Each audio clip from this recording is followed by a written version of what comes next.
প্রেমাদাসা যেন সাক্ষী এক ভাঙনের। দুদিন আগেই এই মাঠে তাসের ঘরের মতো ভেঙে পড়েছিল বাংলাদেশের ব্যাটিং লাইন আপ, সঙ্গে আত্মবিশ্বাসটাও। সেই একই মঞ্চে দ্বিতীয় ওয়ানডে টানা 7 ওয়ানডে জয় দেখেন না মেহেদী হাসান মিরাজরা। পিঠ থেকে গেছে দেয়ালে। ম্যাচটা তাদের জন্য শুধুই আর একটা ওয়ানডে নয়, একই সঙ্গে সিরিজ বাঁচানোর লড়াইও, যেখানে জয় মানে টিকে থাকা, হার মানেই সিরিজ লঙ্কানদের হাতে তুলে দেয়া। অবশ্যই পরের খেলার জন্য কামব্যাক করার সুযোগ আছে আমাদের, কারণ 3 ম্যাচের সিরিজ, 1 ম্যাচ শেষ হয়েছে। নেক্সট ম্যাচ আমাদের জন্য খুব ইম্পর্টেন্ট। যদি আমরা কামব্যাক করতে পারি তাহলে ইনশাল্লাহ we are in the tournament. বাঁচা মরার লড়াইয়ে নামার আগে মিরাজদের পাশে থাকবেন না প্রধান কোচ ফিল সিমন্স। চিকিৎসকের শরণাপন্ন হতে যাচ্ছেন যুক্তরাজ্যে, ফিরবেন ওয়ানডে সিরিজ শেষে।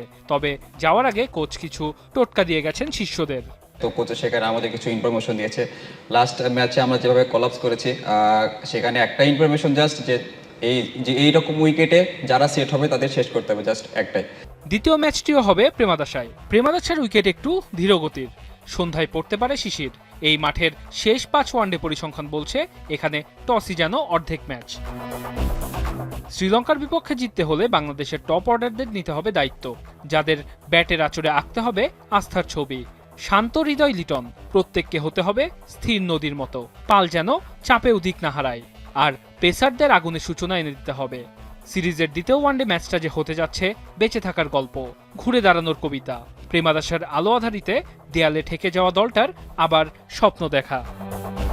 ওয়াসিউল হক পান্থ, এখন।